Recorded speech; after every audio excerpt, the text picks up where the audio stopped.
নমস্কার। গল্প চিরন্তনীতে সকল শ্রোতা বন্ধুকে স্বাগত জানাই। শুনছেন আশুতোষ মুখোপাধ্যায়ের লেখা উপন্যাস আমি, সে ও সখা। আজ শুনবেন উপন্যাসটির দ্বিতীয় পর্ব। এর পরে অবশ্য সুধীরকে নিয়ে পড়েছিলাম আমি। আমার রাগই হয়েছিল, কিন্তু যার ওপর রাগ তার গন্ডারের চামড়া। আমি কত সময় রাগ করে বলি, ভদ্রমহিলা তোমাদের থেকে বয়সেও বড়, সে খেয়াল আছে? গম্ভীর মুখে সুধীর মনে মনে হিসেব কষে। আমি তখনই বুঝতে পারি এরপর ও কি বলবে। বলবে, 1.5 বছরের বড়। আমার 33.5, প্রশান্ত 33 বছর 7 মাস। কিন্তু তাতে কি? ইচ্ছে করলে আমি ওকে নার্সিংহোমে টেনে আনতে পারিনি ভেবেছ? 1.5 বছরের বড়, তাতে কি? একদিন ওই জবাব দিয়েছিল। হাতে আমার সেদিন কি একটা ছিল, জোরে ছুঁড়ে মেরে রণে ভঙ্গ দিয়েছিলাম। তারপর থেকে মৈত্রীর প্রসঙ্গে ওকে বয়সের হিসেব করতে দেখলে আমাকে পালাতেই হয়। মাঝে মাঝে আমার অবাকও লাগে। চটুল চপল স্বভাব বটে লোকটার, আমাকে বাদ দিলে অন্য সব ডাক্তারের অল্পবয়সী স্ত্রীদের ছেড়ে মৈত্রীর পিছনেই বা ও এভাবে লেগে আছে কেন? আমার সঙ্গে যে লাগে সেটা ভিন্ন ব্যাপার। আর কারো কথা জানি না, আমার মনে অন্তত এতটুকু দাগ পড়ে না। কিন্তু ওই মহিলা বয়সেই শুধু 1.5 বছরের বড় নয় এদের থেকে। কোনো রকম স্থূল রসিকতা তার দু চক্ষের বিষ। আর এই জন্যেই সুধীর দত্তর নাম শুনতে পারে না পর্যন্ত। অথচ তাকে দেখলেই শয়তানি যেন মাথায় চড়ে বসে ওর। তার স্বামী ডক্টর বোসকে অল্পবয়সী ডাক্তাররা সকলেই পছন্দ করে। অত বড় হার্ট স্পেশালিস্ট, উপার্জনও প্রচুর। কিন্তু জুনিয়র নামী ডাক্তারদের সঙ্গে সমবয়সীর মতো মিশুক ব্যবহার তার। তাদের তিনি দাদা, তাদের স্ত্রীদেরও।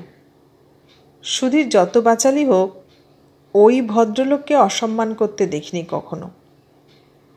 কিন্তু তার এই স্ত্রীটি যেন সর্বদাই ওর বেপরোয়া রসিকতার একটা বড় শিকার।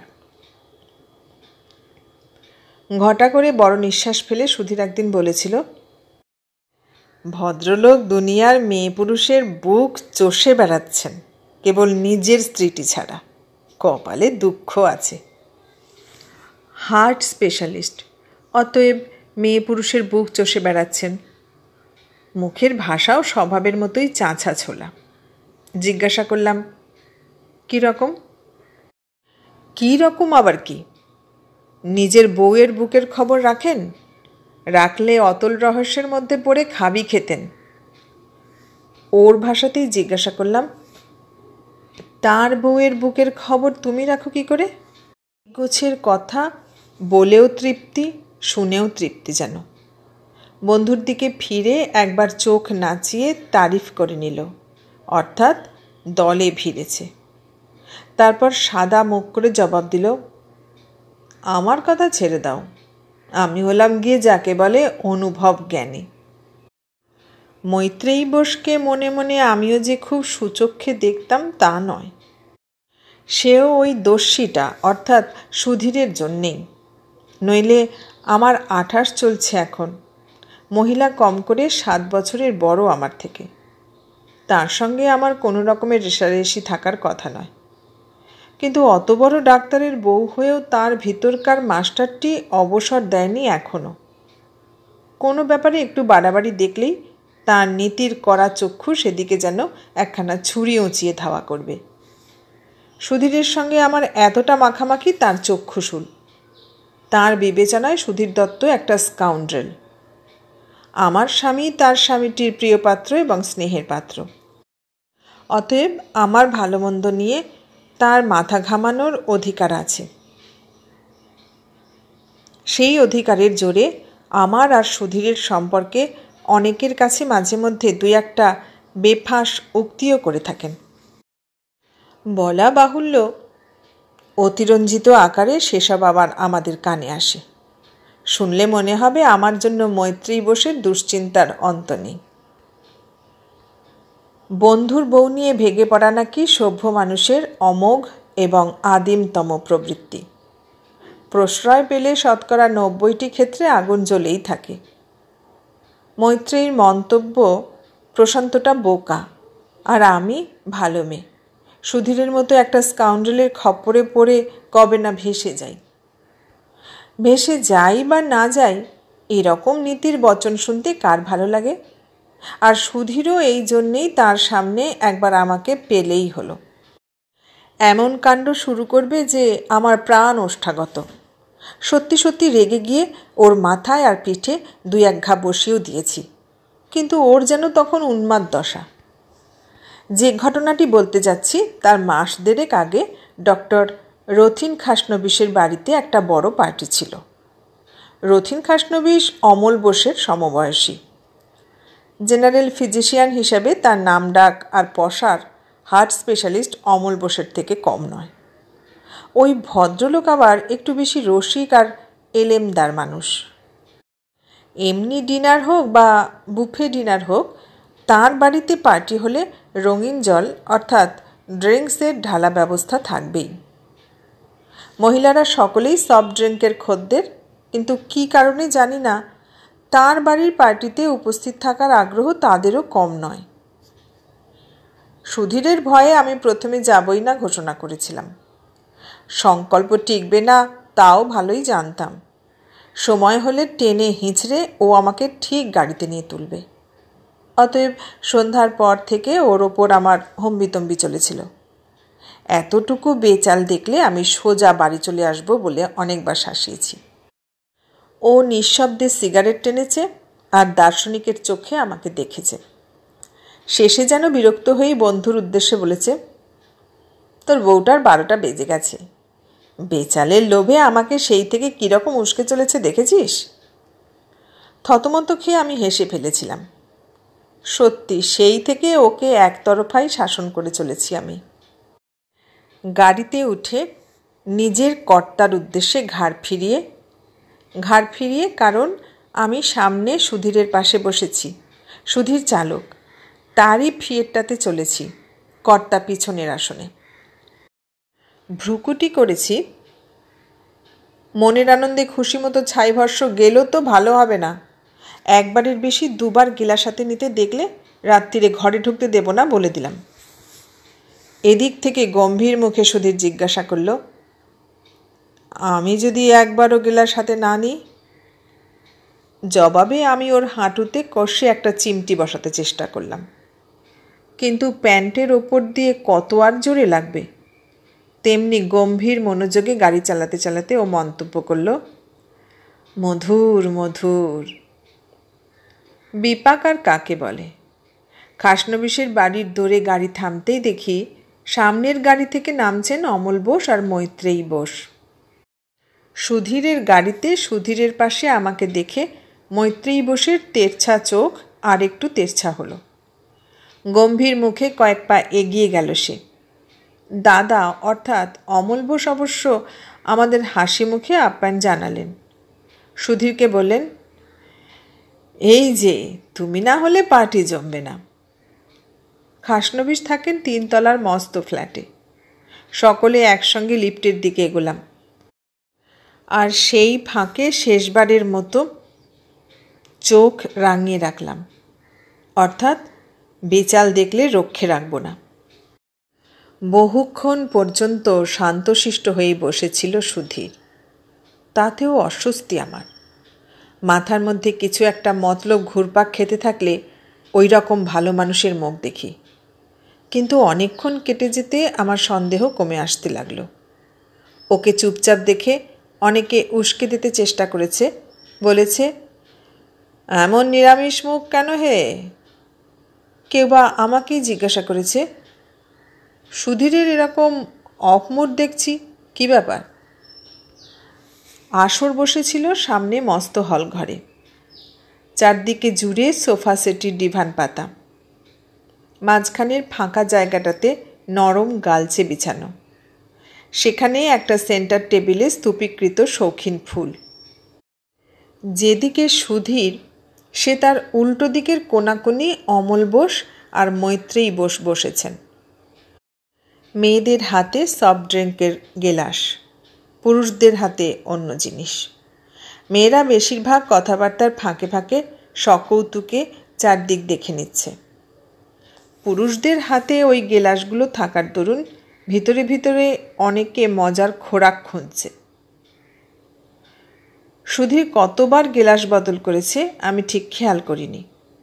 যতবার চোখে পড়েছে ওর গেলাস মাঝামাঝি ভর্তি দেখেছি। ও সিগারেট টানছে আর দার্শনিকের মতো মাঝে মাঝে ঘরের ছাদ দেখছে।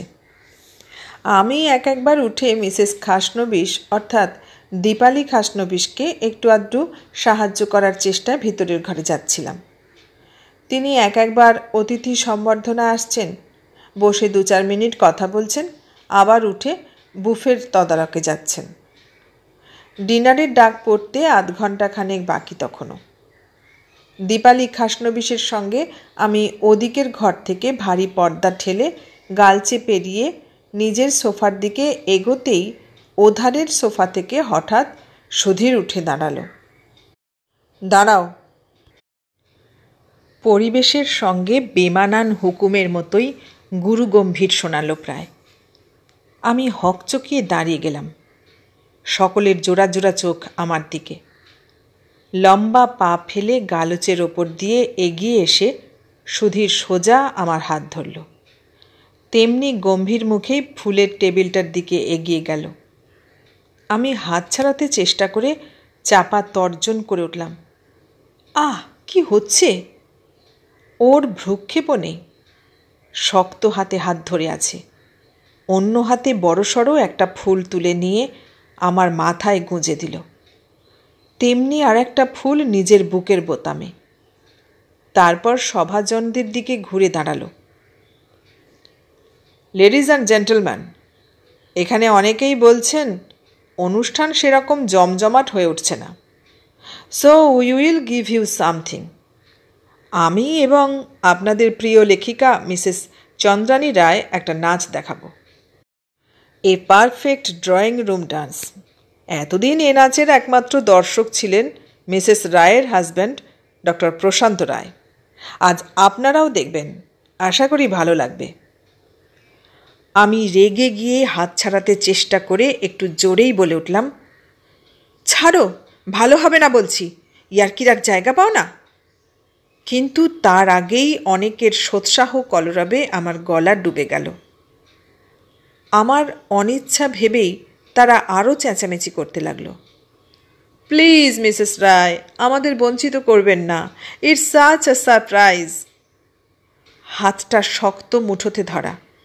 আমার দিকে চেয়ে অমায়িক হেসে সুধীর বলল, লজ্জা কি? এত কষ্ট করে শিখলাম শুধু নিজেরা নাচবো আর ওই একজন দেখবে বলে। ওর দ্বিতীয় হাতটা অনায়াসে আমার কাঁধের ওপর উঠে এলো। কথা না বাড়িয়ে এবার নাচ শুরু করলেই হয় যেন। রাগে আর লজ্জায় আমার ঘেমে ওঠার দাখিল। সেই মুহূর্তের মধ্যেই দুজনের দিকে চোখ গেছে আমার। একজন ওর প্রাণের বন্ধু, সেও নির্লজ্জের মতো হাসছে, আর একজন মৈত্রেয়ী বোস। তাঁর বিস্ফারিত কঠিন দুটো চোখ আমার মুখের সঙ্গে আটকে আছে যেন। শেষবারের মতো জোরে ঝাঁকুনি দিয়ে হাত ছাড়াতে চেষ্টা করে সেই সঙ্গে দাঁত কড়মড় করে অস্ফুট স্বরে বললাম, ছাড়ো বলছি, ভালো হবে না, অভদ্র ইতর কোথাকার। ছাড়ানো গেল না। অন্য হাতটাও থাবার মতো আমার কাঁধে চেপে বসে আছে। ওই একটু টানা হেঁচড়ার ফলে দৃশ্যটা আরও বেশি উপভোগ্য ঠেকছে অনেকের চোখেই। লেডিজ অ্যান্ড জেন্টলম্যান, আপনাদের প্রিয় লেখিকার এত লোকের সামনে নাচতে আপত্তি। রেগে গিয়ে সাহিত্যিকের ভাষা ভুলে আপনাদের কানের অগোচরে তিনি আমাকে অভদ্র বলেছেন, ইতর বলেছেন। এ পর্যন্ত আমি মাত্র 4 গেলাস উড়িয়েছি। এই অবস্থায় উল্টে রাগের মাথায় আমি যদি বেচাল কিছু করে বসি, সেটা আমার দোষ হবে না, ড্রিঙ্কের দোষ হবে। হাসির হুল্লোড় পড়ে গেল একটা। রসিকতায় উচ্ছল হয়ে উঠল অনেক মেয়েরা পর্যন্ত। মেয়ে পুরুষের সমবেত কলরব শোনা গেল। আপনার কিছু দোষ হবে না, সব দোষ ড্রিঙ্কের ঘাড়ে গিয়ে পড়বে। চন্দ্রানী রায় নাচতে রাজি না হলে ওই গালাগালির জবাবে আপনারও রাগ করার রাইট আছে, ইত্যাদি। এই পর্যায়ে সুধীর ইচ্ছে করেই হাতের মুঠো ঢিলে করেছিল বোধহয়। এক ঝটকায় নিজেকে ছাড়িয়ে নিয়ে আমি সোফায় এসে ধূপ করে বসে পড়লাম। হাঁপ ধরে গেছে, ভিতরে ভিতরে ঘামছিও। তরল কলরবে হলঘর মুখরিত তখনও। আমি কারো দিকে ভালো করে তাকাতে পারছি না। অন্য লোকের সঙ্গে ঘরের মানুষটারও হাসি দেখে আমার গা জ্বলে যাচ্ছে। ওদিকে সুধীর সোফায় ফিরে গিয়ে আগের মতোই গম্ভীর মুখে গেলাস তুলে নিয়েছে। ও যে একটা গেলাসও শেষ করেনি তাতে আর আমার একটুও সন্দেহ ছিল না। এরপর ৩-৪ দিন আর সুধীরের দেখা নেই। কেন বুঝতেই পারছি। আক্কেল দেবার জন্য আমিও চুপ মেরে আছি, একবারও ডাকিনি। তার বন্ধু হেসে হেসে আমাকে একটু নরম করতে চেষ্টা করছে। তোমার ভয়ে আর এদিক মারাচ্ছে না, বুঝলে? রোজই জিজ্ঞেস করে বাড়ির ওয়েদার কেমন। একবার ডাকো না টেলিফোনে। মুখের দিকে চেয়ে দ্বিতীয়বার অনুরোধ করতে ভরসা পায়নি।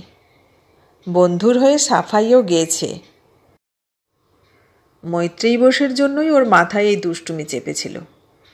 তুমি সোফা ছেড়ে উঠলে বা একটু নড়লে চললেও সে নাকি দূর থেকে সেন দৃষ্টিতে সুধীরকে পাহারা দিচ্ছিল, দেখছিল ওর চোখ তোমার দিকে কিনা।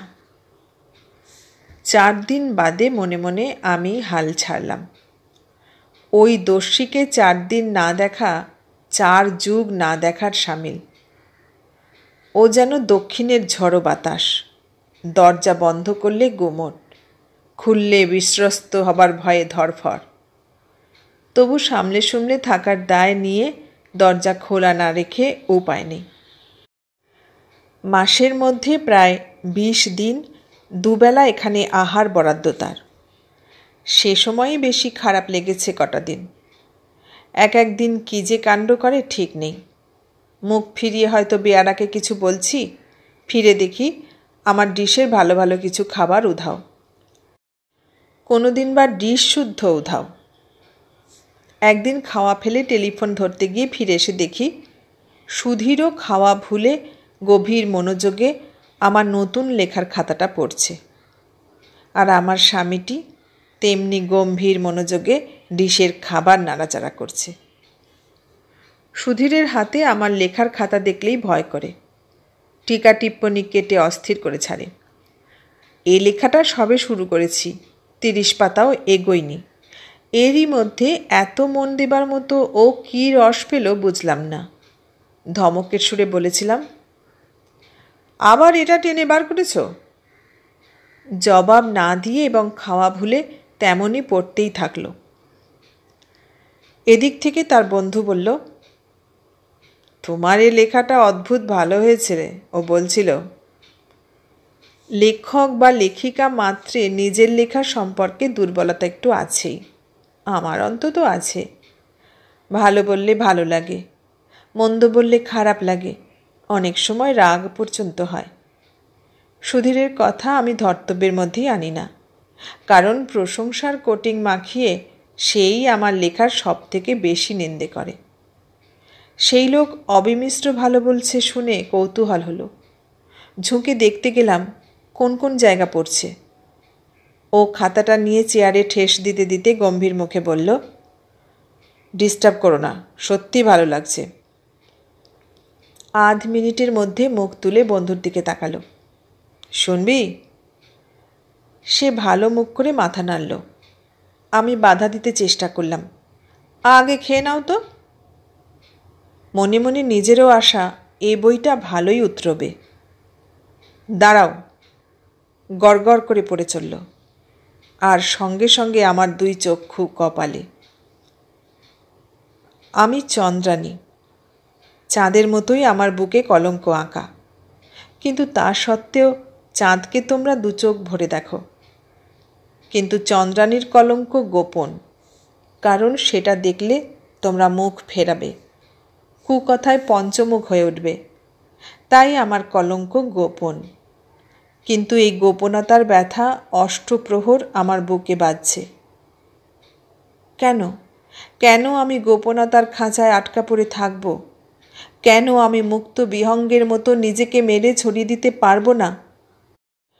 বসন্ত মধ্যাহ্নে বিরহ কাতর কোকিলের মতো আমি যখন প্রিয়কে ডেকে বেড়াই তখন আমার এক রূপ, বনের বাঘিনী হয়ে প্রিয়কে যখন ডাকি তখন আর এক রূপ, আবার চন্দ্রানী হয়ে যখন চকরকে ভোলাতে চাই সেও আমারই এক ভিন্ন রূপ। আমার এই ভিন্ন ভিন্ন রূপের ভিন্ন প্রেমিকদের দেখলেই তোমরা আমার মধ্যে কলঙ্কের ছড়াছড়ি দেখবে।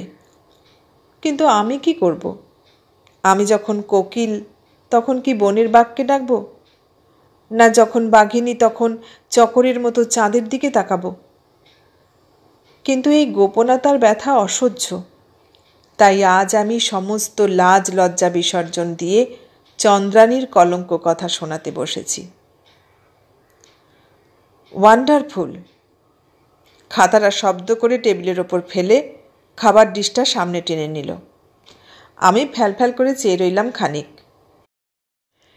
এক মেয়ের জবানবন্দির অনেকটা ওই সুরেই এ লেখাটা আরম্ভ করেছিলাম বটে।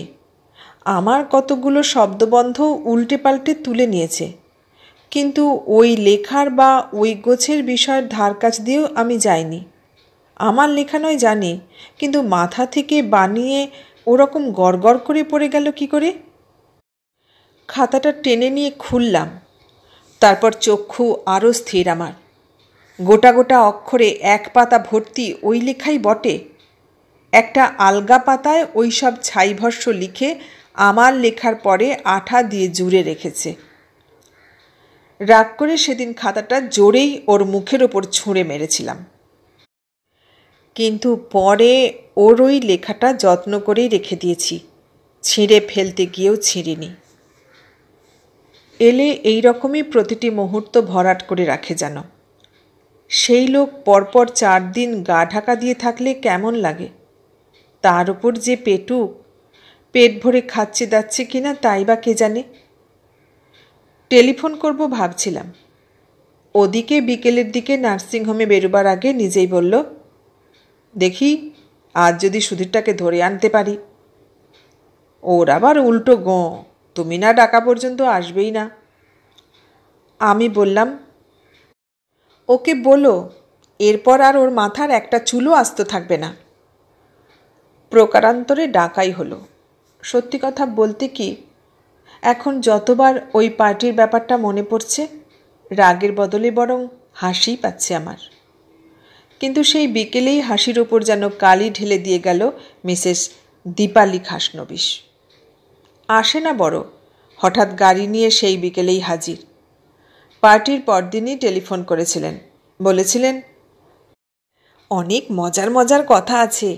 মৈত্রেয়ী বোসের সে কি রাগ তোমার উপর, দেখা হলে বলবো খন। তাকে দেখেই বুঝলাম মজার কথা বলার তাগিদে এসেছেন। মৈত্রেয়ী বোসের সঙ্গে দীপালি খাসনবিশের বাইরে ভাব খুব, কিন্তু ভিতরের রেশারেশি সকলেই জানে। Dipali Khasnabis MA BT, Maitreyi Bose MA, কিন্তু সঙ্গে বিলেতের ডিপ্লোমা। প্রাক বিবাহ জীবনে দীপালি ছিলেন স্কুলের মাস্টার আর মৈত্রেয়ী বোস কলেজের। এখন দুজনেরই বড় অবস্থা, তবু তার মধ্যেই জেনারেল ফিজিশিয়ান হিসেবে ডক্টর খাসনবিশের পসার একটু বেশি, এ কথা যদি কেউ আভাসেও ব্যক্ত করে স্ত্রীর মুখখানা অমল বোস সেদিন থমথমে দেখবেনি। আবার স্পেশালিস্ট হিসেবে অমল বোসের তুলনা নেই এ কথা শুনলে দীপালি খাসনবিশও তার ভদ্রলোককে বরাদ্দের বাড়তি 2-1টা মুখ ঝামটা দিয়ে থাকেন শুনেছি। অবশ্য এইসবই আবার সুধীরের উক্তি। দীপালি খাসনবিশ ঘরে পা দিয়েই বললেন, বেশিক্ষণ বসার উপায় নেই। এদিক দিয়ে যাচ্ছিলেন, একবার নেমে গেলেন, বাড়ি পৌঁছেই তার প্রভুটির কাছে গাড়ি পাঠাতে হবে। কিন্তু উঠলেন ঘড়ি ধরে 45 মিনিট বাদে। তার মধ্যে 1 দফা কফি আর 2 দফা পান খেলেন। আমার নতুন লেখা সম্পর্কে খোঁজ খবর নিলেন। আর আসল প্রসঙ্গের দিকে আমি ঘেঁষছি না দেখে বার কয়েক উসখুস করে শেষে নিজেই তুললেন কথাটা। আচ্ছা, সুধীরের সঙ্গে কি সত্যিই তুমি বাড়িতে নাচো নাকি? আমি হাসি মুখেই চেয়ে রইলাম খানিক, তারপর ফিরে জিজ্ঞাসা করলাম, আপনার কি মনে হয়? আমার তো একটুও বিশ্বাস হয় না। সুধীরটা রাজ্যের ফাজিল কে আর না জানে, কিন্তু মিসেস বোস সকলকে ওই কথা বলে বেড়াচ্ছেন নিশ্চয় নাচে ওরা। সেদিন তোমার মুখ দেখেই নাকি বুঝেছেন ধরা পড়ে গেছ। ওর ভদ্রলোক হার্ট স্পেশালিস্ট, উনি তো তার ওপর দিয়ে মুখ স্পেশালিস্ট। মদের ঝোঁকে কেউ নাকি কখনো মিথ্যে কথা বলে না। মিসেস বোসের বিশ্বাস সুধীর মদের ঝোঁকে গোপন ব্যাপারটা ফাঁস করে দিয়েছে, আর সেই জন্যই তোমার সেদিন ওই রকম ধরফর অবস্থা। তার মতে তুমি শেয়ানা মেয়ে, কিন্তু প্রশান্ত হলো যাকে বলে পয়লা নম্বরের আহম্মক। তুমি তাকে চোখে ঠুলি পরিয়ে চালাচ্ছ। আমি হাসতেই চেষ্টা করেছি, কিন্তু ভিতরে ভিতরে আমার রাগ হচ্ছিল। যিনি বলছেন, যার সম্পর্কে বলছেন আর যার জন্যে বলছেন, সকলের ওপর।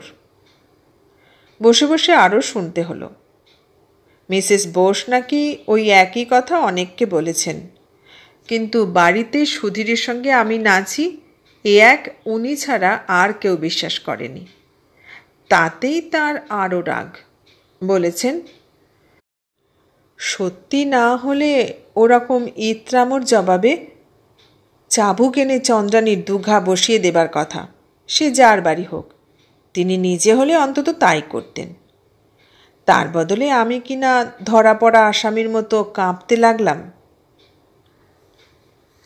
4 দিন বাদে সুধীর আমার কোন মেজাজের মুখে এসে পড়ল সেটা সহজ অনুমান সাপেক্ষ। চুল বাঁচাবার জন্য সেদিন আবার ঘটা করে মাথায় একটা রবারের সুইমিং ক্যাপ পরে এসেছিল। কিছুতে আমাকে হাসাতে বা রাগাতে না পেরে শেষে বলল, তোমার রাগ এখনো পড়েনি তো, আশ্বাস দিয়ে ডাকলে কেন? আমি বললাম, পড়েছিল। মিসেস খাসনবিশ বিকেলে এসে আবার সেটা চড়িয়ে দিয়ে গেছেন। ওরা দুজনেই উৎসুক। কি তিনি বলে গেছেন তার আদ্যপান্ত বললাম। বিশেষ করে চাবুকের কথাটা বার কয়েক জোর দিয়ে বললাম। তিনি হলে কি করতেন আর আমি কি করেছি। আমার ঘরের লোক এসব কথা ফুঁ দিয়ে উড়িয়ে দেবার মানুষ, কিন্তু আমার মেজাজ বুঝেই চুপ করে থাকলো। তাতেও আমার রাগ হতে লাগলো। নিজের বউ সম্পর্কেও পুরুষ মানুষ অমন কানে তুলো গুঁজে আর পিঠে কুলো বেঁধে চললে কার সবসময় ভালো লাগে। সুধীর মিষ্টি মিষ্টি হাসছিল। এই ব্যাপার, তা তাঁর ঘরে চাবুক টাবুক আছে কিনা তুমি খবর রাখো? জবাব না দিয়ে আমি তপ্ত চোখে তাকালাম ওর দিকে। সুধীর আবার বলল, আচ্ছা, তুমি এবারকার মতো আমাকে ক্ষমা করে ফেলো। আমি কথা দিচ্ছি মৈত্রেয়ী বোসের চাবুকের জোর আমি যাচাই করব। এরপর মাস দেড়েক কেটে গেছে। ওই ব্যাপারটা ততদিনে প্রায় ভুলেও গেছি। এর মধ্যে হঠাৎ আবার একটা অপ্রত্যাশিত নিমন্ত্রণের ব্যাপার ঘটে গেল। অপ্রত্যাশিত কারণ নিমন্ত্রণটা ডক্টর অমল বোসের বাড়িতে।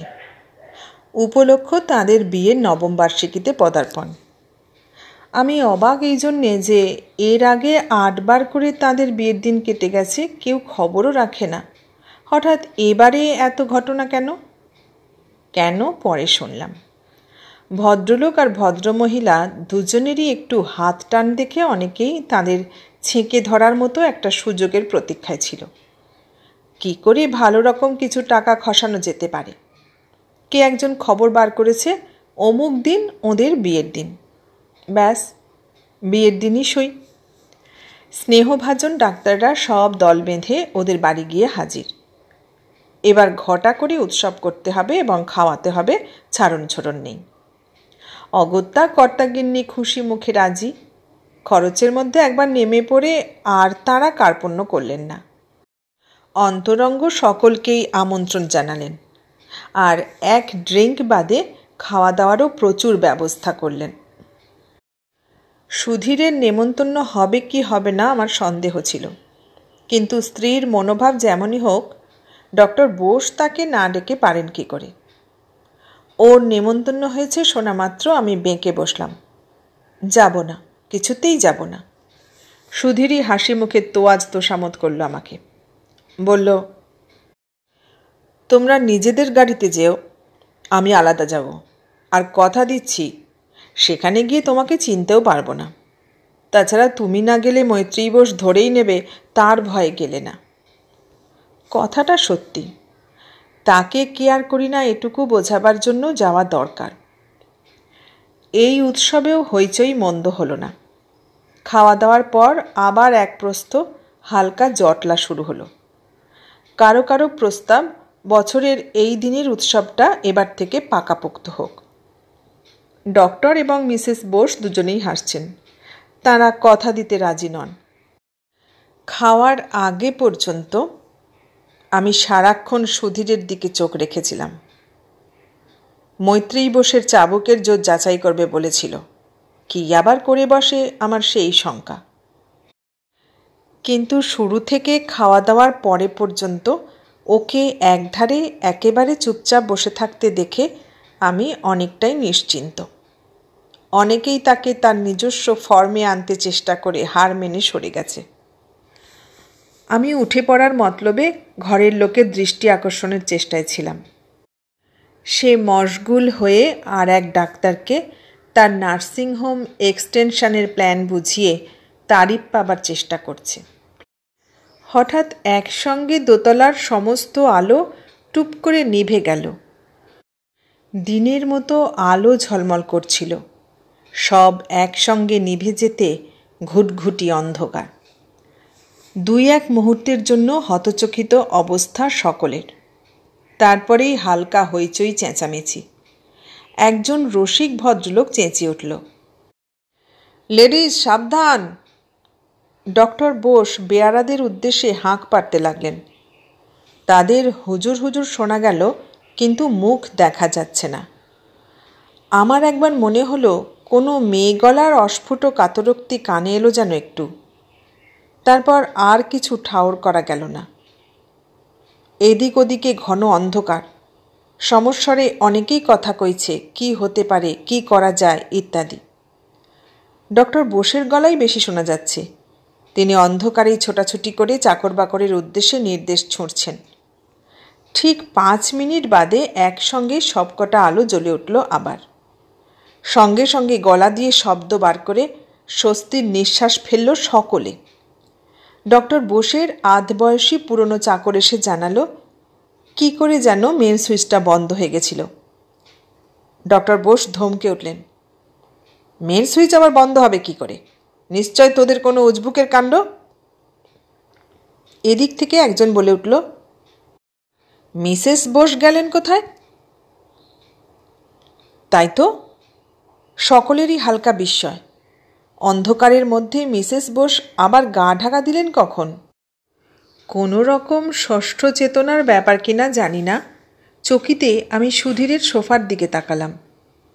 তারপর নিশ্চিন্ত অবশ্য। সে তেমনি সোফায় গা ছেড়ে বসে আছে, চোখে ঝিমুনির ভাব একটু। ডক্টর বোস সেই আধবয়সী চাকরকে হুকুম করলেন, মেম সাহেব কোথায় গেলেন দেখ, এরা সব যাবেন এখন। একটু বাদে মেম সাহেব এলেন। তাঁর দিকে চেয়ে হঠাৎ বিমূঢ় সকলে। এই কটা মিনিটের মধ্যে ভিতরে বাইরে বিষম কিছু বিপর্যয় ঘটে গেছে যেন।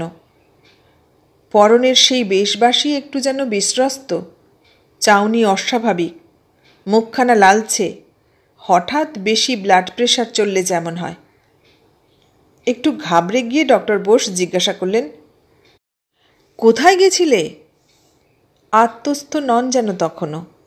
জবাব না দিয়ে কয়েকজন ডাক্তারের মুখের ওপর দিয়ে তাঁর দৃষ্টিটা গিয়ে স্থির হলো ওই কোণের দিকের সোফার ওপর, যেখানে ঢুলু ঢুলু চোখে সুধীর দত্ত বসে, হাতের ওপর গাল রেখে সুধীর হাই তুলছে।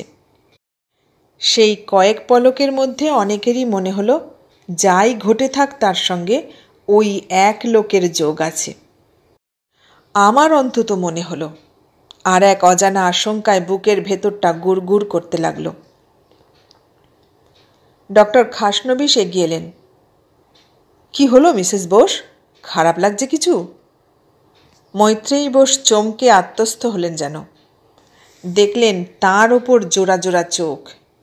সামলে নিতে চেষ্টা করলেন। হ্যাঁ, মাথাটা কীরকম ঘুরছে, দাঁড়াতে কষ্ট হচ্ছে, আপনারা কিছু মনে করবেন না। দুহাত একবার কপালের দিকে তুলেই দ্রুত ভিতরে চলে গেলেন তিনি। ঘর ভর্তি পুরুষদের মধ্যে মোটামুটি নামী ডাক্তার সকলেই। তাদের উদ্বেগ স্বাভাবিক এবং কি হতে পারে তা নিয়ে চিন্তা করাও স্বাভাবিক। ডক্টর বোসের কাছে কেউ ব্লাড প্রেশারের খোঁজ নিলেন, কেউ বা ব্লাড সুগারের, কেউ গরমের ওপর দোষ চাপালেন, কেউ বা সকাল থেকে অত্যাধিক পরিশ্রমের ওপর। তারপর 2 মিনিটের মধ্যে ডক্টর বোসকে স্ত্রীর কাছে ঠেলে পাঠিয়ে সকলে বিদায় নিলেন। কিন্তু তলায় তলায় একটু দুর্বোধ্য খটকা অনেকের মনেই লেগে থাকল। বিদায় নিয়ে অনেকেই সুধীরের খোঁজে এদিক ওদিক তাকিয়েছেন, সব থেকে বেশি আমি। কিন্তু সে কোন ফাঁকে নেমে চলে গেছে। ফেরার সময় প্রশান্ত, ঠাট্টা বিদ্রুপের সময় ভিন্ন নাম নিয়ে আমি ডাকি না, কিন্তু নাম না করে লিখতে অসুবিধে, কতবার আর ঘরের লোক ঘরের মানুষ করে বলবো। অবাক মুখ করে জিজ্ঞাসা করল, কি ব্যাপার বলো তো, আমি তো কিছুই বুঝতে পারলাম না। মহিলা সুধীরের দিকে অমন গেলবার মতো করে তাকালোই বা কেন? এই কথাই আমিও ভাবছিলাম, আর বারবার সুধীরের সেই কথা মনে পড়ছিল। বলেছিল, তোমাকে কথা দিচ্ছি, মৈত্রেয়ী বোসের চাবুকের জোর আমি দেখব। বললাম, সুধীরের সঙ্গে দেখা না হওয়া পর্যন্ত কিছু বোঝা যাবে না। আশা করেছিলাম গিয়ে দেখব সে আমাদের ওখানেই বসে আছে, নেই। খানিক বাদে ওর ফ্ল্যাটে ফোন করলাম, টেলিফোন বেজেই গেল, কেউ ধরল না। আমার কেমন মনে হলো কোনো বারে টারে বসে মদ গিলছে। এক এক সময় ওই রকম করে দেদার মদ গেলে কোন মানসিক অবস্থার সময় সেটা আজও ধরতে পারিনি। পরের 1.5 ঘন্টার মধ্যে আরও 3 বার ফোন করলাম।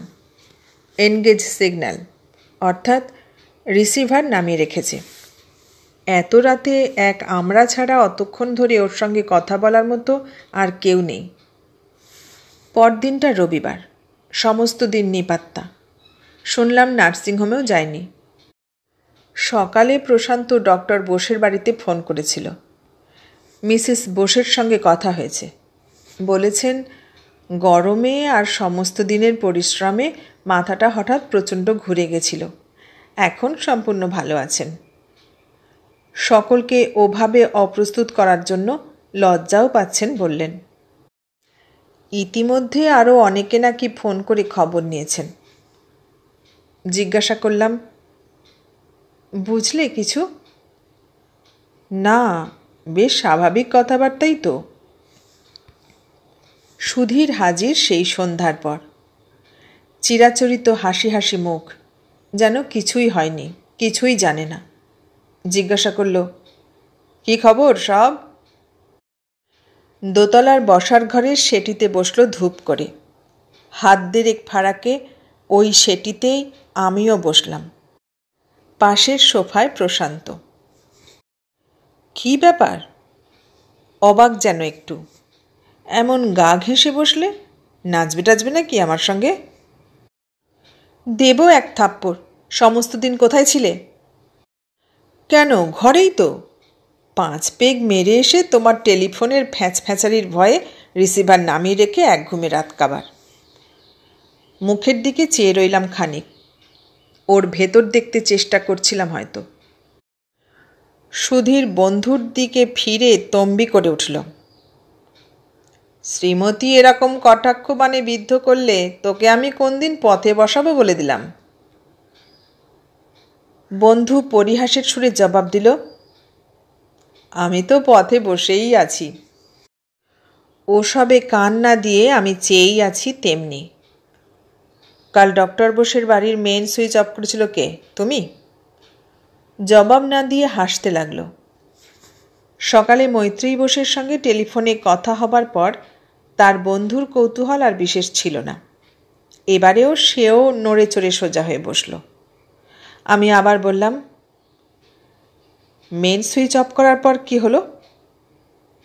কি আর হবে, মৈত্রী বসের চাবুকের জোর দেখলাম একটু। কি করে?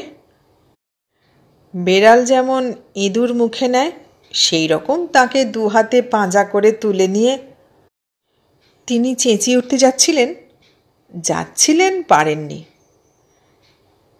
কেন যেন আমার সমস্ত গা শিরশির করছিল। তবু জিজ্ঞাসা করেই ফেললাম, তুমি আটকালে কি করে? দুটো বাড়তি হাত যখন নেই তখন আর কি করে আটকানো যায় বলো? দাঁত দিয়ে, ঠোঁট দিয়ে, মুখ দিয়ে। উত্তেজনায় পাশের লোকের চেয়ার ছেড়ে উঠে দাঁড়ানোর দাখিল। আমারও সামলাতে সময় লাগলো। সুধীর হাসছে। জিজ্ঞাসা করলাম, তারপর সোজা শোবার ঘরে নিয়ে গিয়ে ধূপ করে গদিওয়ালা বিছানায় আছড়ে ফেললাম তাকে। বেরিয়ে আসার সময় দরজার ল্যাচটা টেনে দিয়ে এলাম। আলো জ্বলতে দরজা ধাক্কা শুনে চাকর বাকর কেউ খুলে দিয়ে থাকবে। দুজনেই আমরা স্তব্ধ খানিকক্ষণ।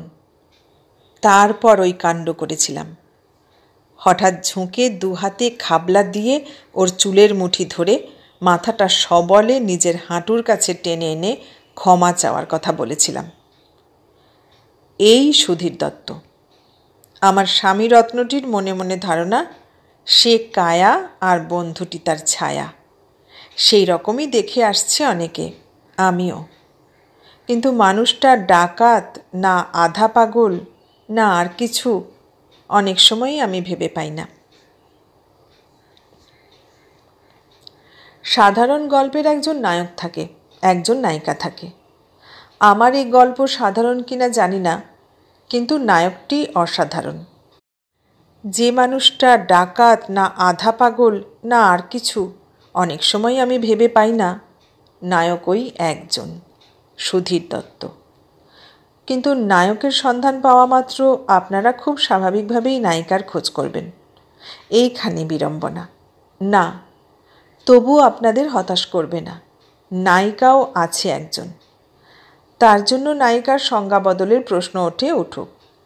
নায়ক যেমন অসাধারণ, দুর্দম, বেপরোয়া, নায়িকাটি ঠিক ততখানি সাধারণ, নায়কের পাশে প্রায় নিষ্প্রভ। কিন্তু নায়ক তাকে নিষ্প্রভ হতে দেয়নি। শুনেছি সূর্যের দাক্ষিণ্যের আলোয় চন্দ্রের জীবন। এই নায়িকার জীবনেও এক সূর্য জ্বলছে। এই নায়িকা চন্দ্র নয়, চন্দ্রানী। আমি চন্দ্রানী রায়, পরস্ত্রী, বন্ধুর স্ত্রী। আপনারা চমকে উঠবেন জানি। অমনি সত্তা নিংড়ানো আর দোমড়ানো চমক খেয়েই এই কাহিনীর আমি নায়িকা। এই জন্যই বলছিলাম নায়িকার সংজ্ঞা বদলের প্রশ্ন উঠুক। ঠাট্টা করে সুধীর প্রায় বলতো, নাম যদি করতে চাও আমাকে নিয়ে একটা গল্প লেখো দেখি। সব জলো, বাঁচতে চাও তো আমাকে ধরো। কি কথাই বলেছিল, কলম নিয়ে বসেও সে কথাই মনে পড়ছে, আর চোখের সামনে বারবার ঝাপসা দেখছি সব।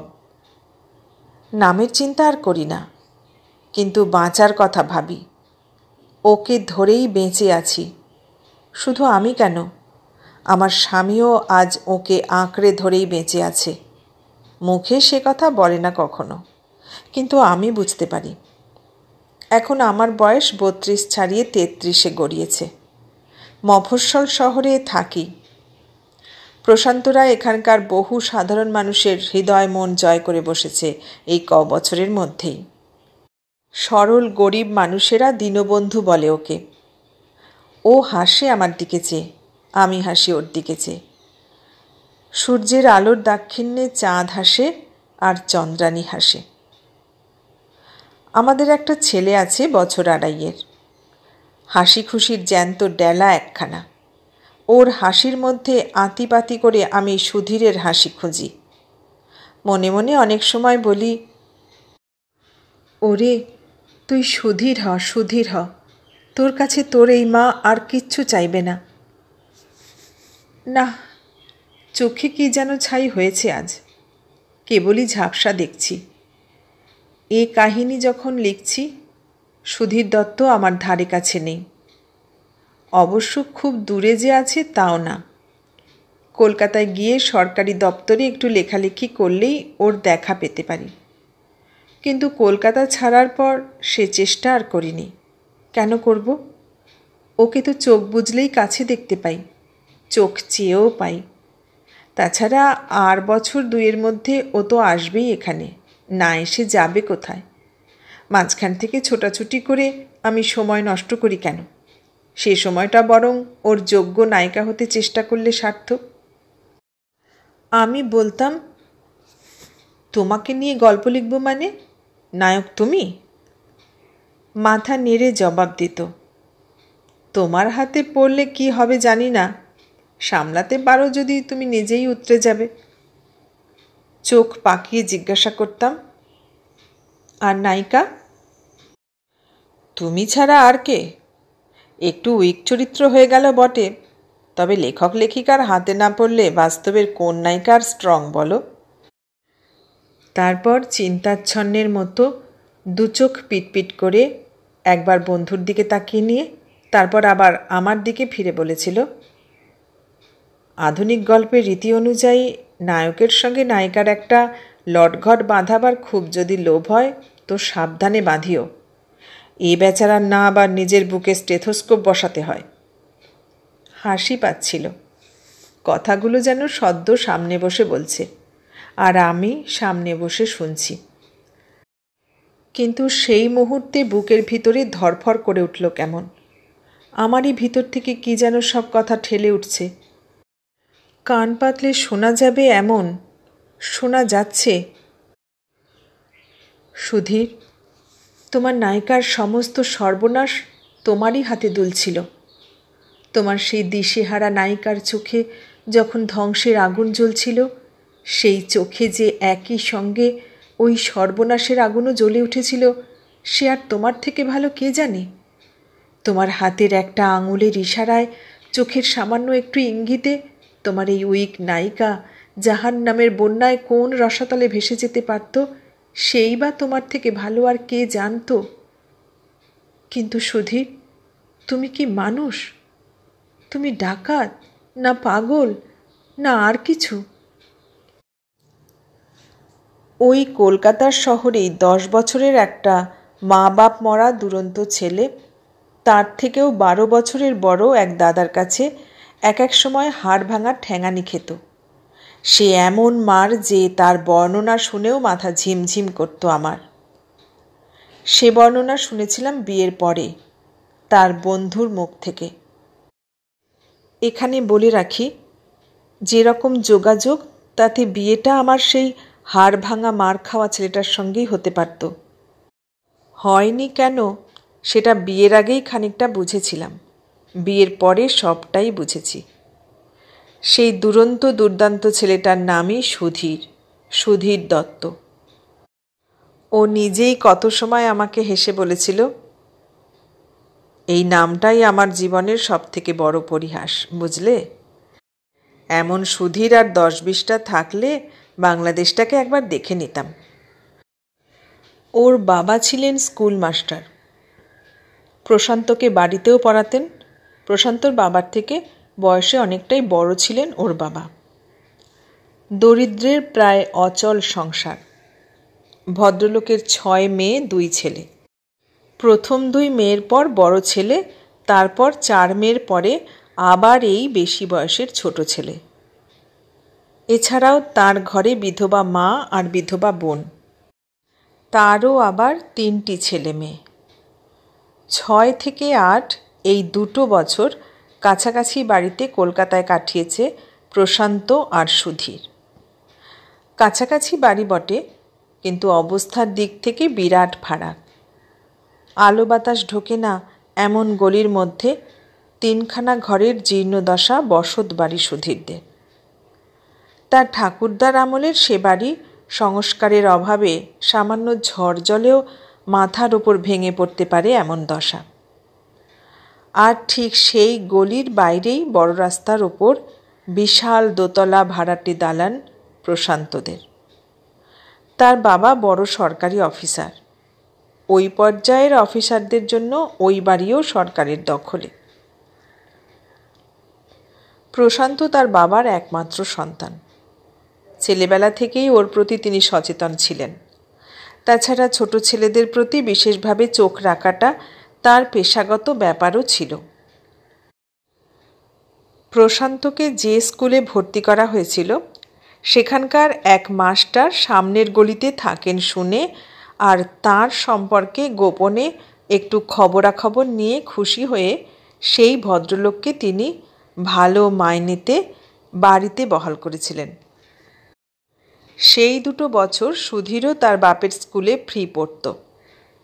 প্রশান্তর বয়সী তার সঙ্গেই পড়তো বটে, কিন্তু ওই ছেলের প্রতি কখনো একটু বাড়তি মনোযোগ দেবার অবকাশ পেতেন না ওর বাবা।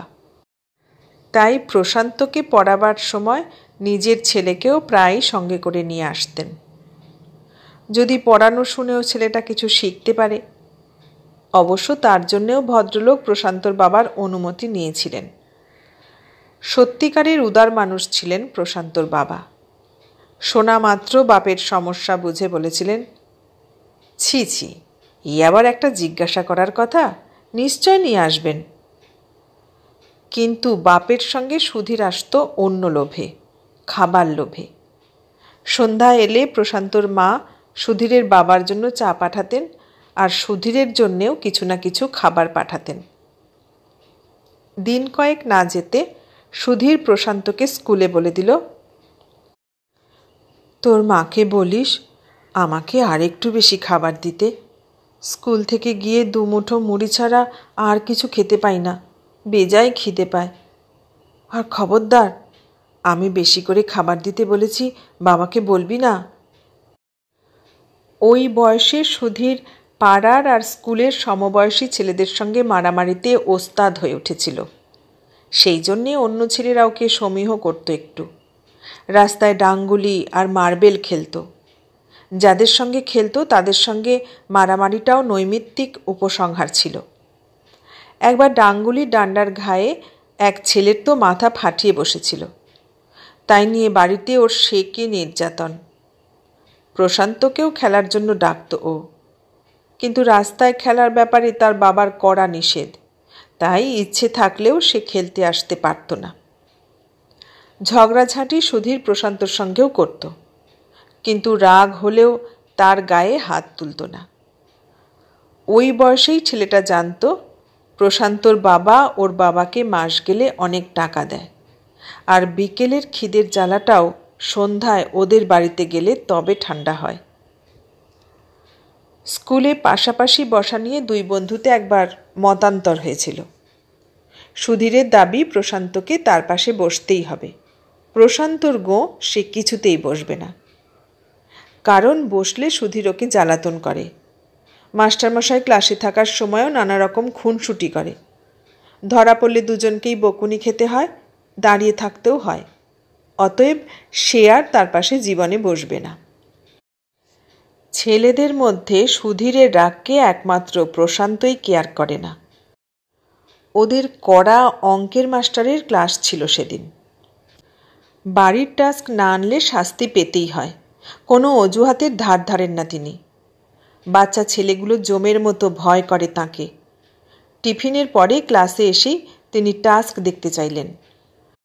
প্রশান্ত তার খাতা বার করতে গিয়ে ডেস্কে খাতা নেই। অঙ্কের মাস্টার রেগে আগুন। খাতা খোঁজাটা মিথ্যে ভনিতা বলে ধরে নিলেন তিনি। গর্জন করে ওকে বেঞ্চির ওপর দাঁড় করিয়ে দিলেন।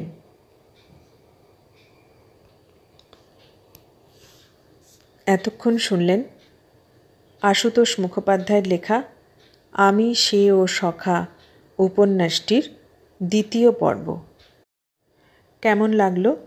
ভালো লাগলে লাইক, কমেন্ট, শেয়ার করবেন, আর নতুন বন্ধু হলে সাবস্ক্রাইব করার অনুরোধ রইল। সবাইকে অনেক ধন্যবাদ জানিয়ে আজ এখানে শেষ করলাম।